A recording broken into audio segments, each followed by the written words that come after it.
It's Monday, November 20th. I'm Geoff Schwartz. It's Geoff Schwartz of Smarnia. We're live on Twitter, YouTube, and we're on your favorite podcast platform of choice. Please leave us a rating and a review. We would love to hear from you guys on Monday. We are brought to you by Prize Picks. It's a skill-based, real money daily fantasy sports game.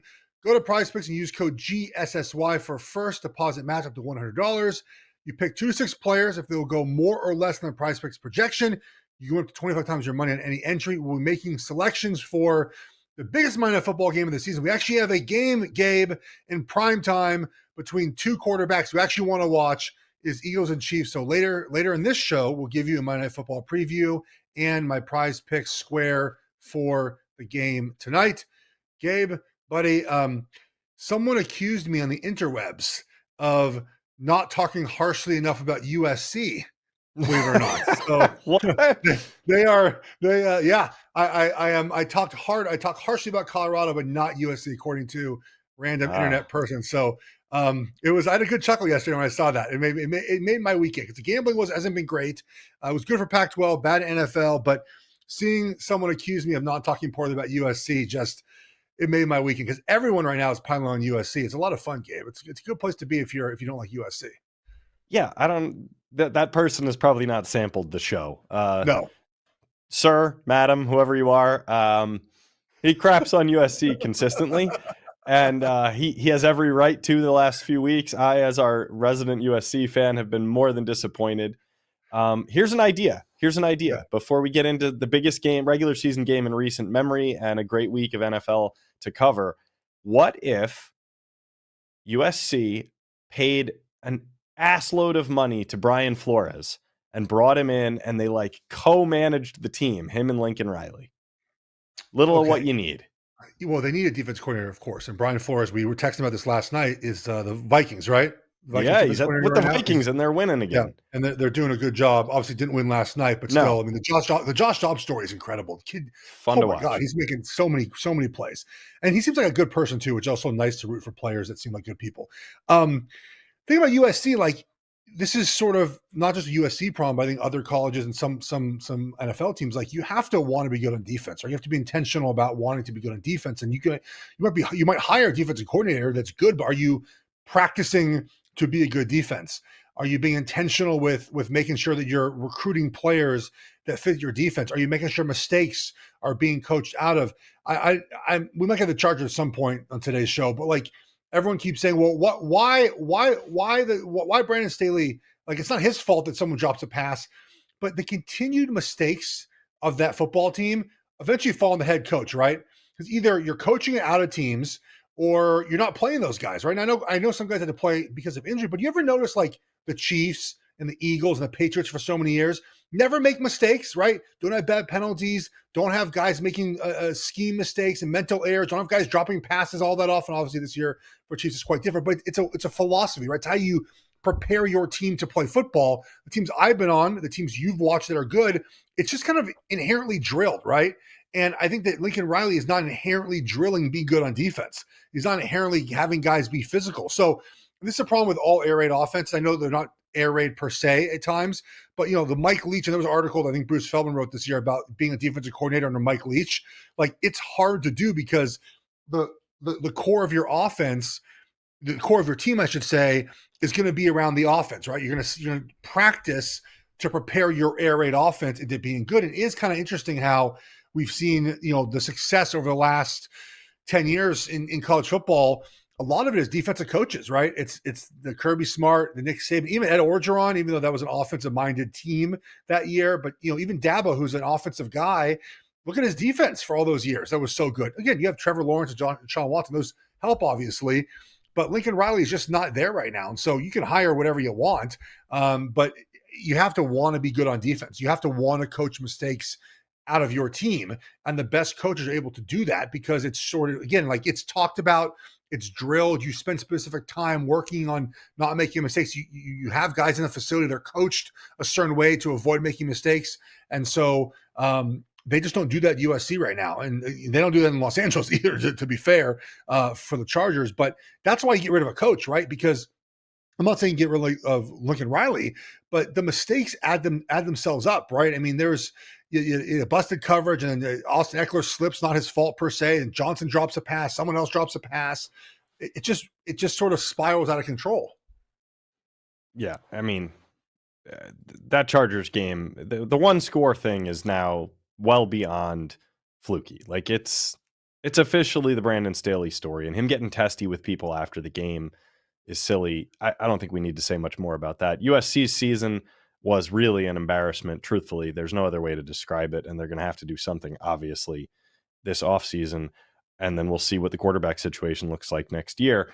I want to talk about two teams who were known for offense, who then made defense a priority, and now arguably are probably considered better defensive teams than offensive teams. That's maybe a statement. That's the teams going in primetime, the Super Bowl rematch, the Kelsey Bowl. Geoff, I'm really pleased that reportedly, after rumors that Travis and Pat were going to show up in Vegas for the European Racing Exposition, they apparently did not show up, realizing that would be a bad look. I was right on this. I text you guys. I was like, "There's no way they're going to be there," because you tried to throw into the conversation about how they're not ready to play, and I'm like, "There's just maybe Travis Kelce was there, but it was also at like 1 a.m. It was like 1 a.m. Eastern, right? It was when the race started. Funny note: my wife, not a sports fan, not a sports fan.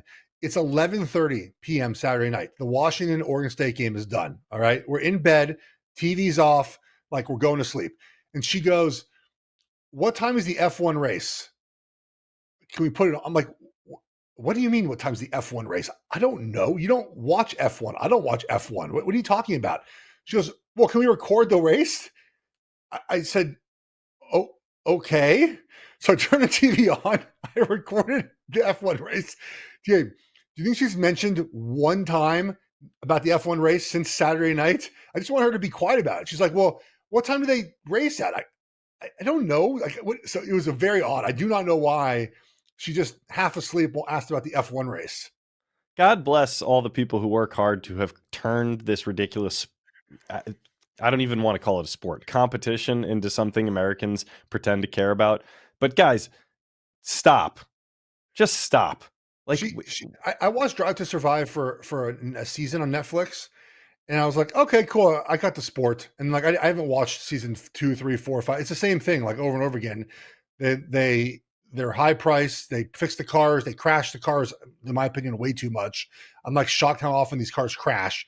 Practice, another practice, game day. They just crash all the time. And I was like, all right, I'm kind of over this show. And so, but she was like weirdly wanting to record it because it's in the zeitgeist, as they say. So let's stay in the zeitgeist, but try to use that as a segue back to football. So apparently the Kelseys and the Swifts are all going to meet tonight. By the way, meeting the parents in 2023 overrated. Taylor's not going. Oh, the Buenos Aires or whatever, some other silly show. Okay, fine. Good. Then we don't have to talk about any of it. Yeah. No, she's not going. Let's talk ball, man. I think that the Chiefs are going to hold back some of the good stuff, and I think that Sirianni and the Eagles are going to unload everything they got. Tush pushes are going to be flying, and I think that's going to hurt the Eagles in the long run, but I think they win tonight. What do you think? This is our final game of our 5 picks. Matt and I are 1-2-1 this weekend. The good luck is starting to run out. Like we had Broncos last night, and they won but didn't cover. I just take the Chiefs off a bye, favored by 3 points or less. I think Mahomes is 15-4 when he's a favorite of 3.5 points or less. And their defense is fantastic. All I got to do is find a wide receiver. I think they're going to be fine after bye finding that person. So I have the Chiefs in this game. We'll talk more about this with Prize Picks later, though, because I have my little square. But I have the Chiefs win this game close. I think like a 28-27 type game. It's going to be close. I think this will be the most watched game of the year, and I think it can't be 28-27. It has to be 30-27. Jeez, I'm a dummy. Well, you'll clean that up in the second segment of this show. I think that you will not have more people watching than ever before, even without Taylor Swift there. And I think more fantasy games will hang in the balance on a Monday night than ever before. There's like a dozen players who are relevant. All right, let's switch to a supposed AFC contender. The team that should have been the Chiefs' rival before the Eagles became that, the Bengals. So The big story was Joe Burrow with a really awkward and painful looking hand or wrist injury goes down on a throw, not a hit, on a throw, and is now out for the season. And immediately, probably pushed a little bit by folks over at Barstool, but immediately everyone started to say, well, wait a second. Why wasn't Joe Burrow listed as questionable? Or why wasn't there something more detailed on the injury report going into this game? We all bet the Bengals on Thursday night, and he's obviously hurt. And now video comes out of him with some sort of a cast or a brace on his hand before the game. So talk to me about the Bengals without Joe Burrow, but also I think this very real complaint that some people have about why there was not a real complaint. It felt kind of real to me. Okay, no, it's a Florio drunk tweeting while he lost a bet on Thursday Night Football.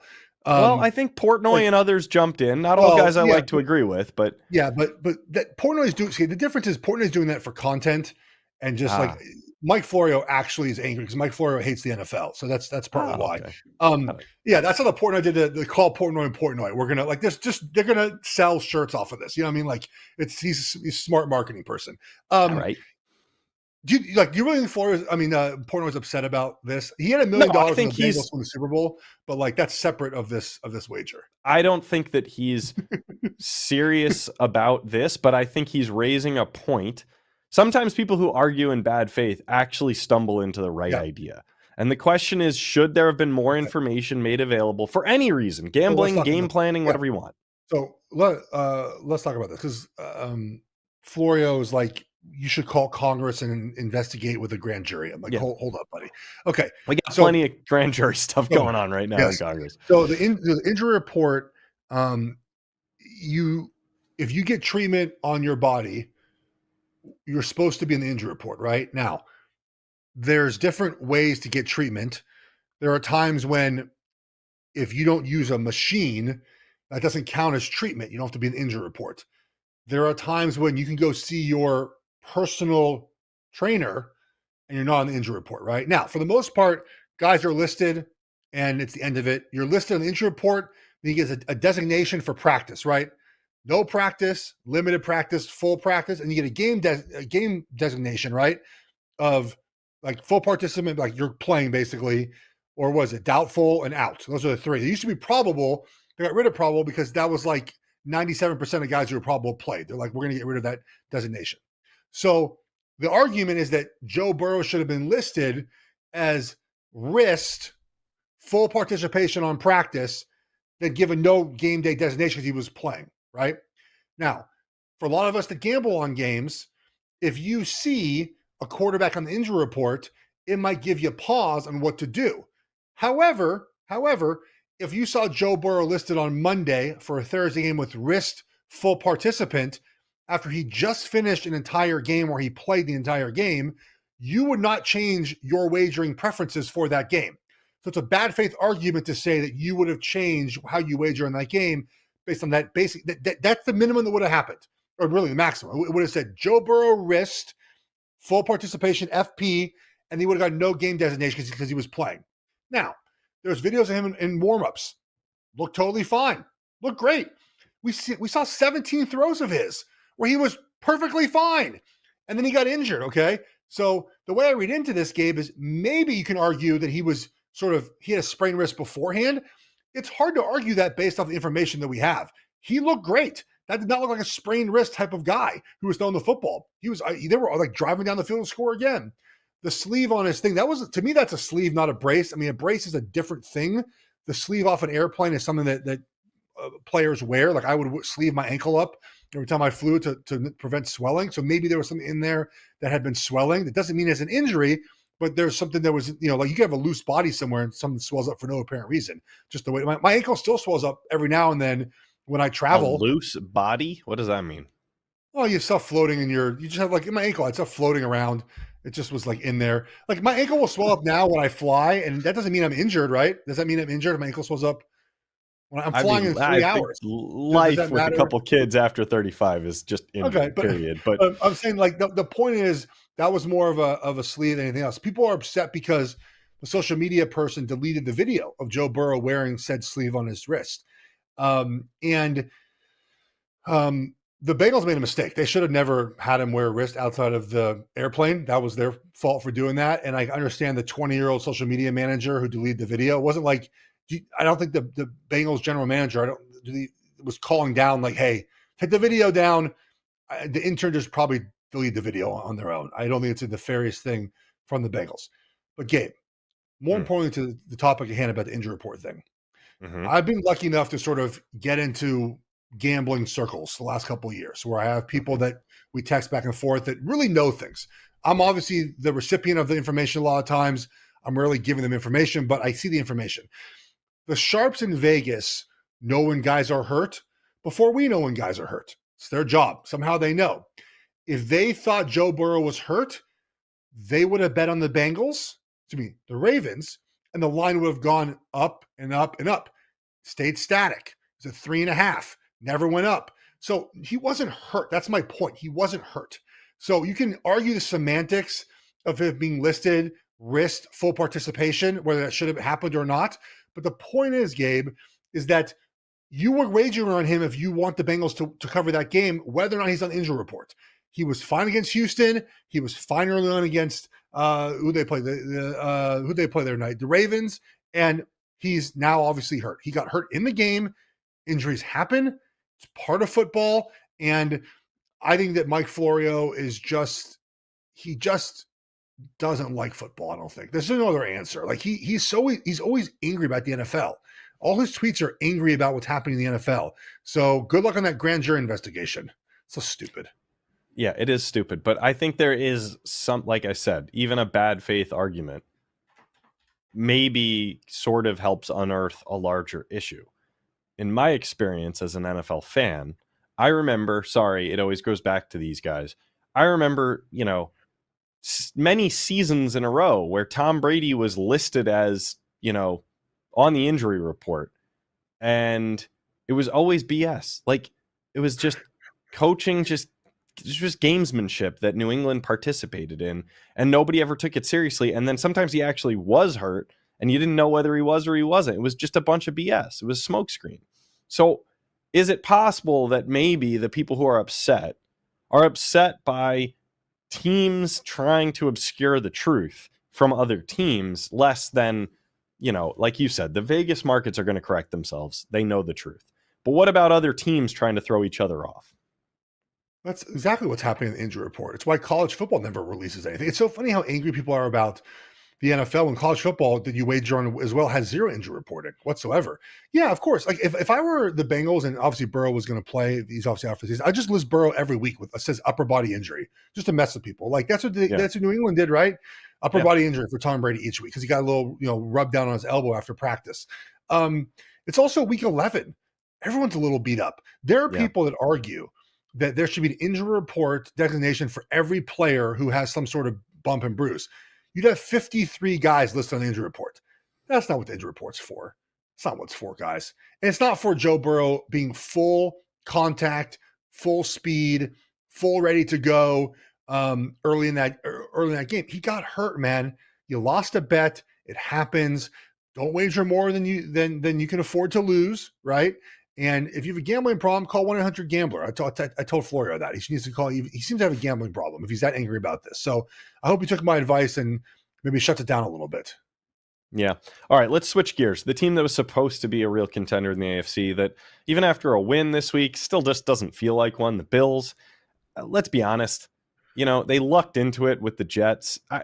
Zach Wilson, in a league with a lot of bad quarterbacks playing right now, he has to be the worst, right? I mean, it's time, I think, as a reformed Jets fan, looking at their defense, looking at parts of their offense, looking at their coach, looking at what I think their culture is based off Hard Knocks, they only have one problem. So it's time to just man up, take whatever record you get this year, I'm not saying tank, and then trade whatever you got to trade to go get Caleb Williams and rebuild a real functional franchise. Instead of taking the second or third best quarterback available in the first round, like you've always done, go get the guy, the actual number one guy, not the second best or the third best guy or the guy you sort of scouted because he went to a big school. Go get the actual guy and pay the price, or your team will be doomed to suck like this forever. That's what the Jets need to hear, right? Yeah, but Rodgers coming back in what's week 11, 12, He's 13, not it. 14, Stop. He's not 15. coming back.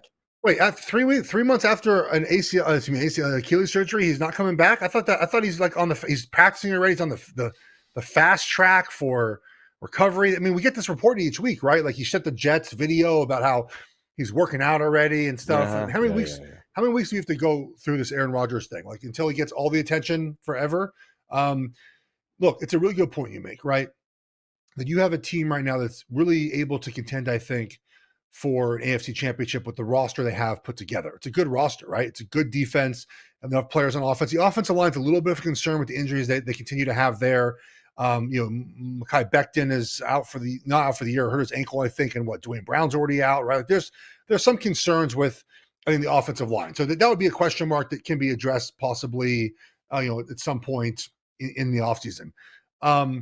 But you do need a quarterback of the future. And you're kind of screwed next year, though, because Rodgers is under contract, Gabe.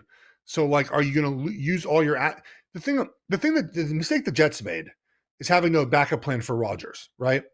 Zach Wilson was not the backup plan. You could have had him playing other guys. And look around the NFL, like the better teams, they have some sort of backup plan. It's not a guy who's win a Super Bowl for you. But Mahomes is out a month. The Chiefs will split 2 of their games. We've seen their backups come in during playoff games and lead drives in playoff games, right? Like you need some sort of backup to just be functional. Zach Wilson's not functional. And the reason they didn't do that, they didn't want to piss off Aaron Rodgers, right? They didn't want to bring in a player that could possibly, at some point, score points if Rodgers is out and make Rodgers look bad. So why would they spend a bunch of assets to go get Caleb Williams if Rodgers will take that as an offense? It's what the Packers did, and he wanted to leave Green Bay. So to me, they're stuck, Gabe. I agree with you. They have a bunch of players that they don't. Of course, you need your draft picks. You absolutely do. But the Jets, I can argue, can do without of them for a few years to get Caleb Williams, right? Certainly possible. And they've had $1 billion, and they've drafted fairly well in the early rounds. But the thing is you're stuck with Aaron Rodgers for next season, and that's the bed you've made. And you're gonna have a 41-year-old off an ACL. Excuse me, I keep saying ACL. 41-year-old off of a Achilles. By the way, breaking news right now. I don't know, that's a very bad breaking news sound. The Jets will start Tim Boyle at quarterback moving forward. Tim Boyle. There you go, Gabe. You've chosen some bad teams to root for. Do you want to be a Chiefs fan and an Oregon fan? You can still do that. I mean, yes and yes. By the way, I think I went to high school with Tim Boyle. He was a really good athlete. Wait, did you really? No, I went to high school with a guy named Tim Boyle, who was one of the better athletes in town. Great baseball player, pretty good football player, great basketball player, all around great guy. But Timmy Boyle can't be a starting quarterback in the NFL. I looked at this Tim Boyle's record at every level. He sucks. I mean, and now he's a starting quarterback for the New York Jets. So how about this? Fine. He's from Hartford. He's from Hartford, Connecticut. Yeah. How about this? If they are stuck with Rodgers, and yeah, contractually it certainly seems they are, but I don't know why we would assume anything is what Rodgers says it is. But if they're stuck with him, then fine. Then this offseason should be nothing about nothing but going and getting Davante Adams. If you have Davante Adams and Garrett Wilson, you can and 75% of Aaron Rodgers, you can now beat every team in the AFC with that defense. If you have those two guys, that's unguardable. Unguardable. So that's it. That's the only thing you have to do. Just do that. Why would the Raiders trade Davante Adams? I guess they're trying to rebuild again. Because he doesn't want to be there, and he's playing for some, nobody, Aiden O'Connell. But what if they get a quarterback there too? I don't know. Yeah, I mean, look, you certainly can go all in for a dream team. However, we have seen dream teams routinely fail in the NFL. When's the last time a dream team won anything? Never. Like Tom Brady and the Bucks. That was that dream team, but they only brought in Gronk and Tom, right? It wasn't like they brought in a bunch of other guys. They got a few other guys on discounts. Didn't Sue and a few other guys turn up for that? Okay, so maybe that was that, but that's also Tom Brady. So I very quickly detour the Uncle T thing at Michigan. How much do you want that to be Tom Brady? Who says it isn't? They report it's not Tom Brady. I don't think Tom Brady is behind the scenes concocting Michigan cheating scandals. It would actually make your case a lot better for how much you hate him, though. So that would have been fun. Nonetheless, I Devontae Adams would be great. I get it, but the Jets. I mean, is all going to happen this year? Is all going to happen? It's going to happen next season. The Chiefs are going to be. Their defense will be 1 year with more experience. I'm sure they'll figure out an offense. You're going to go and beat the Chiefs next season? I mean, it's certainly possible, I guess, but it doesn't feel likely. Doesn't feel likely, but I like if Devontae Adams just appeared in a Jets uniform and Aaron Rodgers was like wearing pads and actually running around on a field, not doing whatever he's doing pregame every week. I would have to say, I'm just quickly going down the teams in the AFC. It's not going to be the Bengals next year, given Burrow's situation. The Bills don't look great, even though they just beat the Jets. They don't look like it. The Ravens are pretty good, but every other year that things come apart there. The Dolphins, yeah, maybe. I don't know. But that just feels like it's hanging on by a thread. I don't know. I like the Jets against everyone except the Chiefs if they have those pieces. Are you like back in as a Jets fan? Sounds like it. If Rodgers is back and Devontae Adams comes and Saleh stays, I'm back. That's a lot of ifs. Okay. All right. A lot of ifs. A lot of ifs. Here's a team that has no ifs. And I think people aren't like ready to acknowledge it yet. But Brock Purdy's the MVP. He just is. He's playing great ball. He's putting up great stats. His team is winning. They don't play as well without him. They play great with him. I mean, we could get into it and try to come up with a bunch of excuses for why it isn't him. It's him. He's the most valuable player to a team that is winning right now. So, I think I've said this before on various platforms, but I'll say it again on this platform. There's a saying that we have in the meeting room, especially offensive linemen. It's never as good or never as bad, right? So Brock Purdy was probably never as good as he was in that 5-week stretch to start the season. He probably was never as bad as he was in a 3-game stretch. And he's probably not as good as he's played the last 2 weeks, right? Like he's somewhere in the middle. We've seen now very extremes, right, Gabe? We've seen very, very good for 7 games and very bad for really 2.5 games. So he's probably in the middle. Well, he'll even out in the middle somewhere, but he's been great the last 2 weeks. He has a pass rating of 157.3. It's the first time we've seen quarterback in back-to-back weeks with that pass rate since at least 1950. He's been fantastic. It's very clear that when all his weapons are healthy, including Trent Williams, the team is much better. But when guys are not healthy, not the same teams. What happens if one guy gets hurt in the last 6 weeks of the season on offense? Like, is the offense going to tank again? It feels like it's a very fine line to walk where one guy gets hurt on your offense and all of a sudden your offense can't function. So Brock Purdy's played great the last couple of weeks. I'm with you, but he's not the MVP. The MVP is an interesting discussion. I don't, most valuable player, we don't ever give it to the most valuable player. We give it to the best player on the best team typically.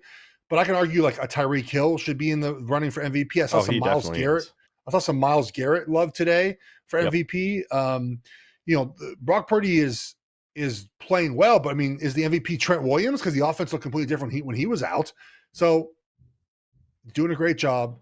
The Niners they're at Seattle. I think that's a Thursday night football game. Excuse me. It's not Thursday. Yeah, it is Thursday. It's a nighttime. Thanksgiving night is what it is. Thanksgiving night. Then they go to the Eagles. So let's see. Come back to me in 2 weeks. At Seattle, at Philly, next 2 weeks. Then they're actually Seattle.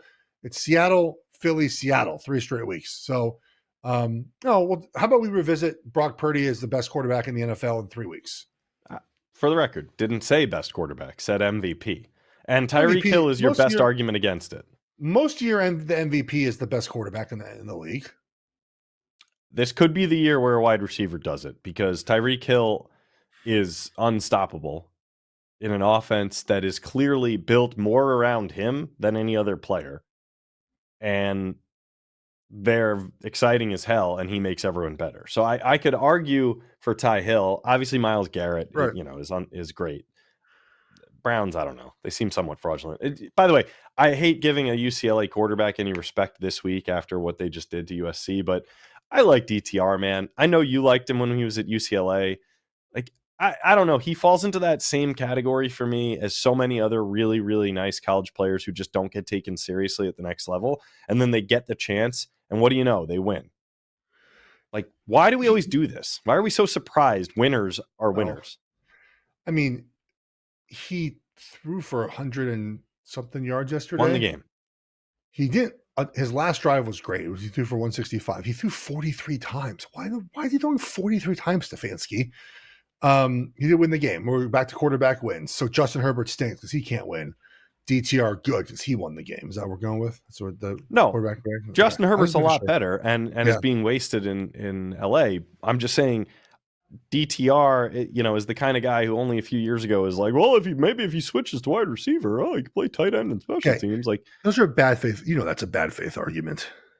I'm just saying, I like guys like him. I want to draft more guys like him into the league and go, yes, you lost. I'm with you. You beat good teams and only lost like 6 games in your whole college career, and you're a great athlete and seemingly a good, smart guy. Yeah, you're on my team.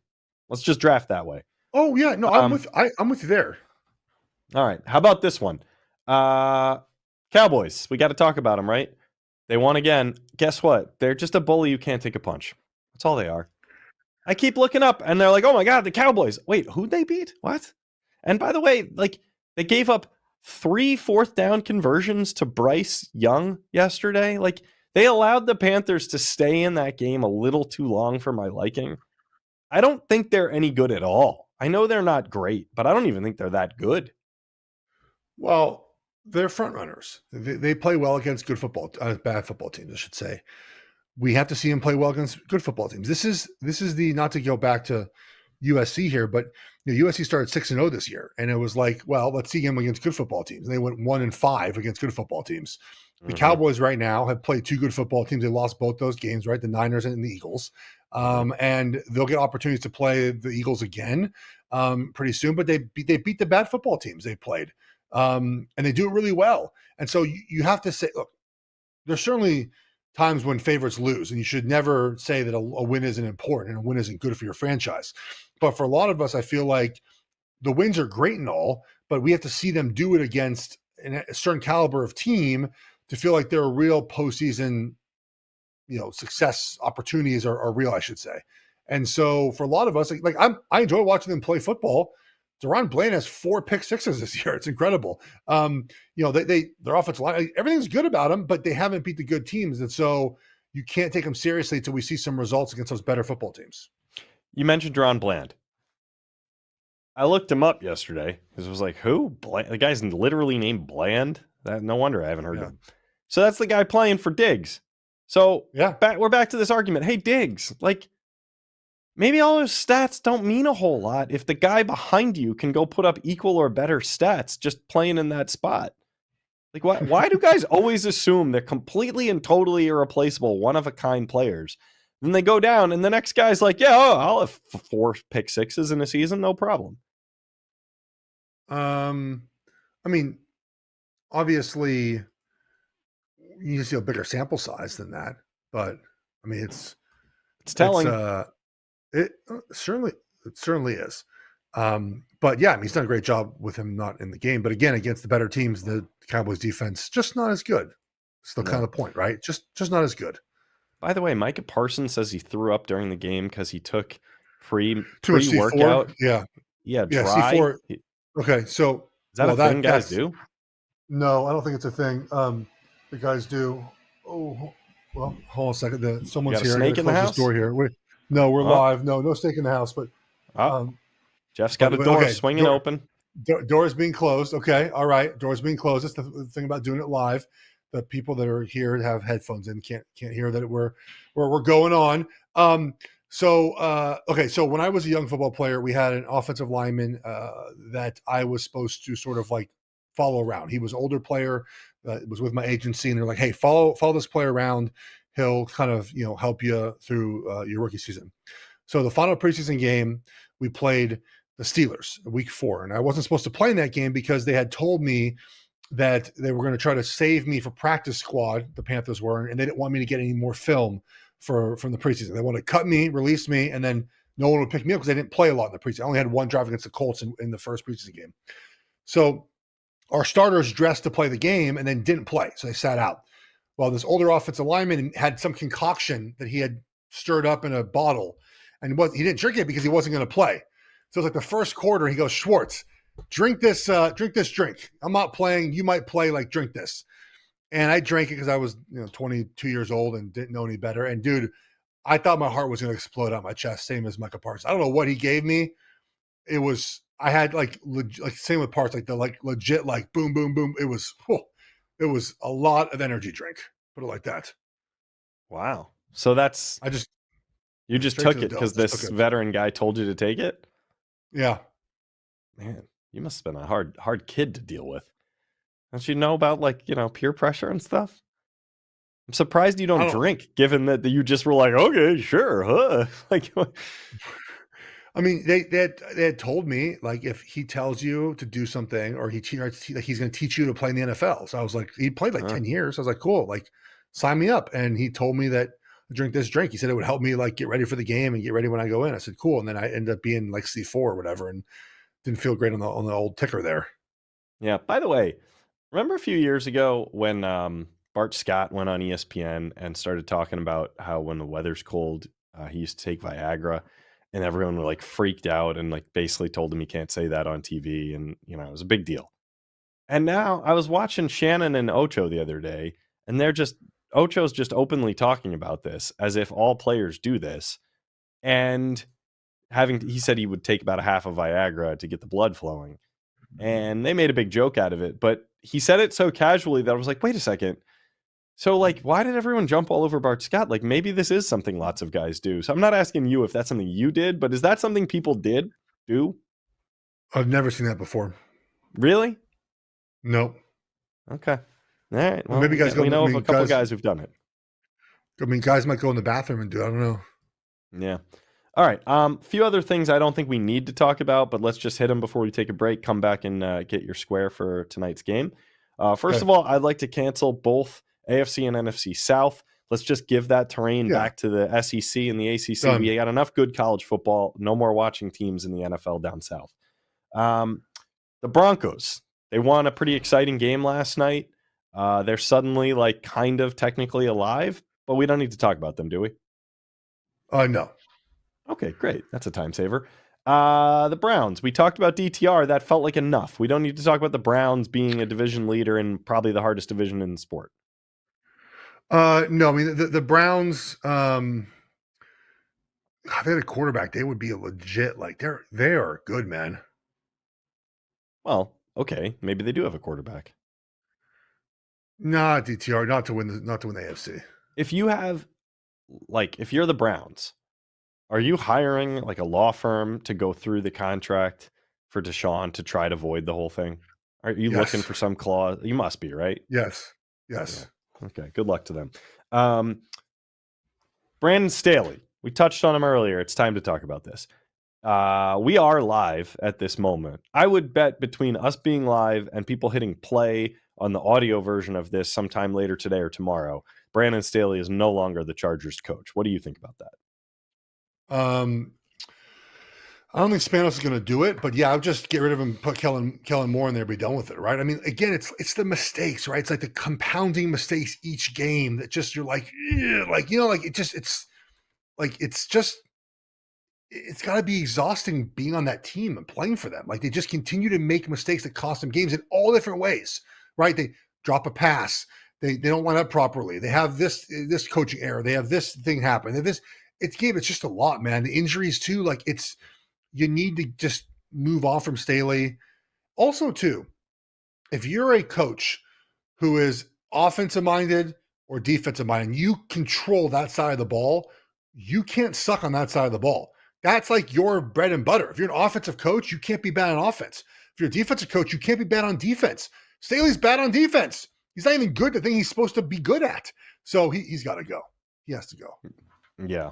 Yeah, well, I don't like calling for people's jobs, and I have liked some of the things that he's brought into the NFL as like, yeah, that's not weird. Why? Of course we should do that. Like I think his mind is compelling, his coaching ability not. And the one score thing is just absurd at this point. So there are rumors out there, and they are really just rumors. I have no idea why these things make air, but rumors that at least got fanned flames by our buddy Dan Orlovsky while on with Pat McAfee. Belichick to the Chargers. that apparently something like that's already in the works. I love it. First of all, are you quote unquote hearing things about that other than No. me bringing it up to you? Okay, me neither. I would, dude. Do you think Belichick would do it? I would love that. I wouldn't. That'd be the end of my short run as a Chargers fan. Dude, I said this like 2 weeks ago. If you tell Bill Belichick that he can be the head coach of the Chargers but not have player personnel control, they would win a lot of football games. Bill's problem is not that he can't coach. His problem is that he can't he doesn't bring in good football players anymore. So that if you end up allowing someone else to pick the players, I think you win a lot of football games with Bill as the head coach with Herbert. Well, the guys who picked the players at the Chargers did a great job. They got a lot of great players. They just can't play. Well, that's as simple as it is. That's fair, sure, but the coaching staff is just also like they need just better coaching overall altogether. Okay. All right. So there's this dude, Deontay Banks, first round pick out of Maryland, goes to the Giants. Giants beat the Commanders. Then he goes on IG Live right after the game and starts crapping on the Commanders for having skipped over him and having him end up on the Giants. And my question to you is, why do guys give a shit? Like, how is he still upset about this? He obviously dodged a bullet, not having to go to like the worst franchise in professional sports. He just won a game with a team that has some promise. And at least he lives in New York. Why is he upset? What's the problem? I think guys, when we talk about motivation all the time, right? Like it's a long season. You have to use motivation any way you can. And guys use the spite motivation all the time, right? Me against the world, so everyone hates me. And so when you win a game, guys just go talk shit about it. I put like nothing into this. This is what players always do, Gabe. They never look at grass as greener. They just want to go to the internet and boast about someone passing on them and someone not liking them. And so it's just, I don't put much stock into that, honestly. It just feels like the guy's just venting after a game, like whatever. I'm with you. I agree. He's in a better spot. Much better spot. Speaking of which, Tommy DeVito, he's fun.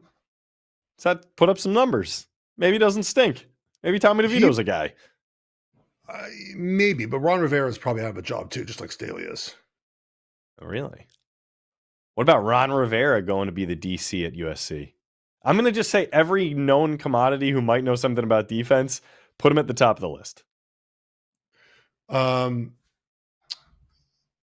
think that there would be that would be fun, but I think by the way, Belichick, by the way, I think there'd be some commanders, some commanders might give him a call if he's out of a job.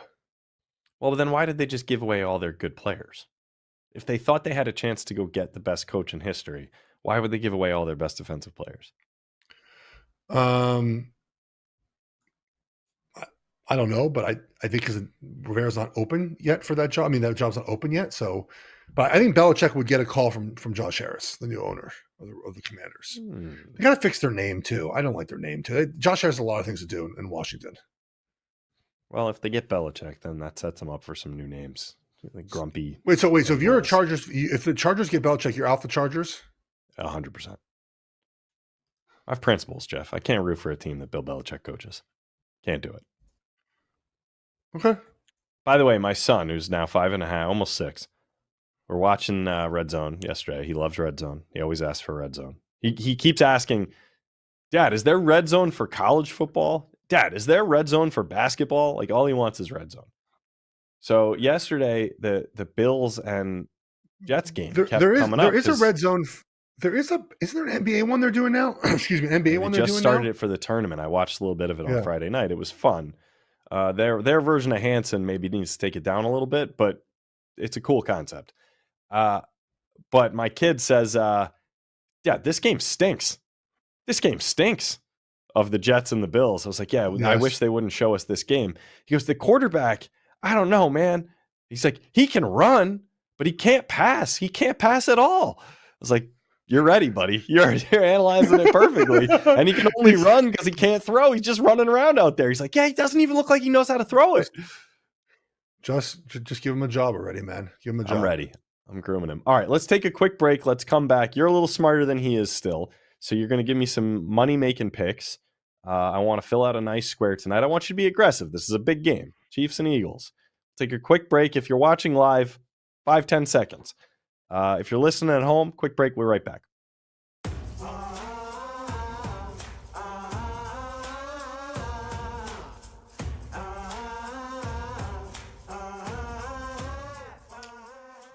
All right, we're back from break. It's time to talk about Monday Night Football. But first, Gabe, do you want to touch on college football at all, or do you want to just nothing happened this weekend? The same teams won.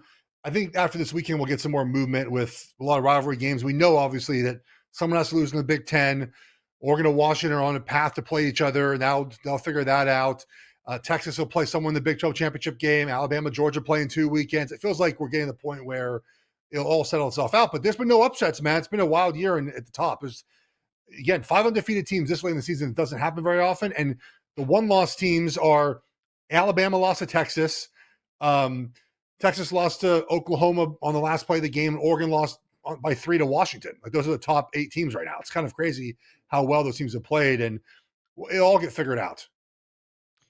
Yeah, I mean, worst case scenario, you're going to have to help me out here because going into the weekend, a lot of the takes were like, screw you for even implying that the ACC could get left out. If FSU's undefeated, they're going. Well, they just lost their quarterback. So I don't know if they're going anywhere.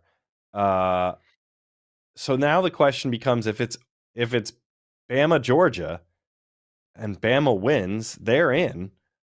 Does anyone kick Georgia out? I don't think so. If Bama, Michigan, Ohio State, somebody's getting dinged. If Bama, all right.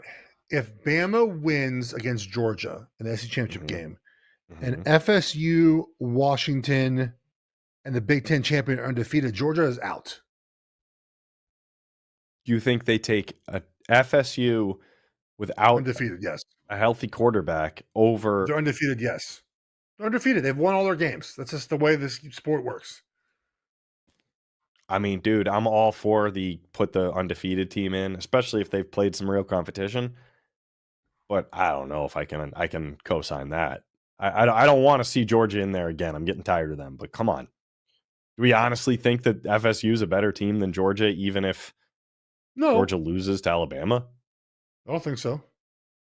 But you just think that's how they got to do it. That's just the way it's going to break down. Yeah. Wow.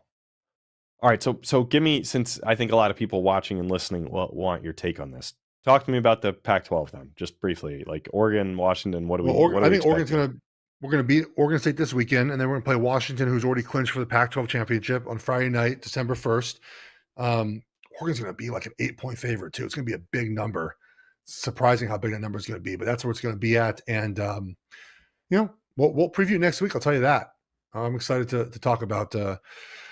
Just Oregon to win this weekend. They play Civil War on Friday night. Maybe the last one for a long time is the Pac-12. Is this the last week of the Pac-12 regular season forever? This is it. It's the last one. So I'm excited. Friday night, 8:30, the Civil War. Should be fun. Look, we got football every day this week, right? Basically. So great time to be a football fan. Are you going to go to Vegas for the Pac-12 championship? No. My parents are here, and I'm not doing that. All right. Well, one thing you can do in Vegas, make a little money. Geoff, it's time. We got a great Monday night game. I want you to make me some money tonight. Okay, so we're doing prize picks. Remember, use my promo code GSSY, get a $100 match deposit. You can choose up to 2 to 6 players for your square, and you can project if they go more or less than their projected total for something. You could choose a bunch of different things to choose. Okay, here we go. You ready? I have 3. Yeah. I have 3 players. Okay. Both these pass rushers are really good. And in games like this, quarterbacks have to scramble. That's what they have to do. I'm going to wager on the defensive lines getting pressure, and both these teams being able, both these quarterbacks. We saw the Super Bowl, both quarterbacks ran. We're going to do it again tonight. So I have Jalen Hurts more than 38.5 rushing yards. He has not run as much this season. But he also hasn't really had to. But when they played the better defenses, he has run more. Dallas, 10 attempts, 36 yards. Jets, 8 attempts, 47 yards. Rams, 15 attempts, 72 yards. he will have to run tight. The Chiefs will find ways to pressure him, not just with the front four, but they're going to blitz and find ways for him to have to run the football, in my opinion. On the flip side, you have Patrick Mahomes, who is more than 26 and a half rush yards for him. Again, sort of same thing, right? Where we see him, sort of have to scramble a little bit more in some of these games when people pressure him. And I think we're going to see this again. I'm just wagering on the style of game that's going to be played. And the other one that I have here to round it out, Rashee Rice, more than 43 and a half receiving yards. I have a strong feeling that he's going to come out of the bye for the Chiefs and be the guy at wide receiver. They're needing a guy. He's second in targets, Gabe, and I expect him to come out of the bye with some things scripted up as they try to take away Travis Kelce, go to Rice. And I think Rice will have a big game tonight as the Chiefs win this game. So that's my 3 square play there. I like it. I like it. I want to just say, I think you've spotted sort of a soft spot in the market here with this logic of pressure on a quarterback who has a little bit of mobility leads to not necessarily design runs, but yards gained. And all I need is 20 something, 30 something yards. This bet, I think, or this move has worked for you a few times this season. This is not the first time I've heard this logic. No. I love quarterback. I love quarterback over rushing props. They didn't post it yesterday, but I bet Matt Stafford over like 4 times this year. He's hit 3 or 4 times because his number is like 2.5. And the Rams' offense line is not as good, and we've had Stafford been like having to scramble more often. So, yeah, I'm love it. That's it. I like right? Pat. We're good? I like Pat. Yeah, we're good. I like Pat running for more yards. It seems like he doesn't bother to do it almost every week, but when it really matters, Pat reminds people like, yeah, I mean, I could be this guy if I wanted to be. I'm more athletic than, 30 other quarterbacks out there. He knows he's not Lamar, but he's basically a better runner than almost anybody else. Jalen's up there with him. He seems like he'll go get you that 18-yard gain when the defense just forgets about him a couple times in a big game. People always ask, how fast is Mahomes? He's faster than the person chasing him. That's all that matters. He always has been in big games. All right. Well, I like that. That square. I think those are 3 smart bets. The Rashee Rice one scares me because I'm going up against him in fantasy. Listen to this. Listen to what's going on in my fantasy matchup. Not that anyone cares about a fantasy matchup. Is this our league? But, no, this is a different league. I have Mahomes, Kelce, and AJ Brown, but I'm trailing. I'm going against Pacheco and Rice, and he's got a lead. Now, the scoring's wonky, so it's not even worth getting into, but it's basically like where every single play of this game is going to matter, which I think is true of a lot of leagues. So I forgot that I have fantasy football, and I didn't set either of my rosters for my leagues, and it didn't go well for me. I had Trevor Lawrence on the bench. It didn't go terribly well. He had like a lot of points. It wasn't the best week for my fantasy, but I don't know, just forgot. It just happens. Well, you know what you don't forget? You don't forget to give me those prize pick winners. You've had a good season so far. It's been a ton of fun, man. The three entry squares should be a winner tonight. I like it, Geoff. Thank you. Yeah, glad to do it. It's a lot of fun. I'm glad Prize Picks is aboard. We're back on Wednesday this week for a gambling preview. We have games on Thursday because of Thanksgiving, and so we'll be back on Wednesday. If you don't listen to that show, I wish you a good Thanksgiving. Have a lot of fun hopefully with friends and family and some good food. And we'll talk to you guys on Wednesday. Take care, everybody.